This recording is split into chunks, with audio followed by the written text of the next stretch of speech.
இருக்கிற அறிவை கொஞ்சம் பெருக்கிற இடம் தான் பள்ளிக்கூடம். அப்படிப்பட்ட பள்ளிக்கூடம் எப்படி வந்து நம்பர் 1 நம்பர் 2ன்னு இருக்கும்? எப்படி டாப் 10 டாப் 20ன்னு இருக்கும்? எப்படி high paid school low paid ஸ்கூல்னு எப்படி இருக்கும்? அப்போ நீங்க குழந்தைகளை எல்லோரையும் சமமா நடத்தலன்னு அர்த்தம். கல்வியை நீங்க சந்தை பொருளாக பார்க்குறீங்க, மாணவரை வந்து நுகர்வோரா பார்க்குறீங்க. இப்போ அதுல இருந்து தான் உங்களுக்கு விண்ணப்பத்தாள் விற்பனையிலிருந்து எல்லா பிரச்சனையும் வருது. 1 கிலோமீட்டர் 1.5 கிலோமீட்டர் கியூல நிக்கிறாங்கலாம் படிக்கிறீங்களா? இது எதுக்காக? Market economy. சந்தையில் என்ன நடக்கும்?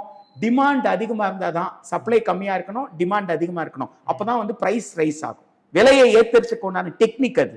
100 அப்ளிகேஷன் தான் கொடுப்பேன் அல்லது 500 அப்ளிகேஷன் தான் கொடுப்பேன்னு சொல்லும்போது அந்த 100ல நான் ஒருத்தனா இருக்கணும். அப்ப போட்டியை நீங்க உருவாக்குறீங்க. போட்டியை உருவாக்குனாதான் நிறைய பேர் வருவாங்க. அதுதான் டிமாண்டுக்கு உண்டான டெக்னிக். இது அன்எத்திக்கல் பிராக்டிஸ். அப்போ நீங்க இப்படிப்பட்ட பள்ளிகளை நீங்க நிராகரிக்கிறது தான் உண்மையிலே குழந்தைக்கு நீங்க செய்யக்கூடிய நன்மை.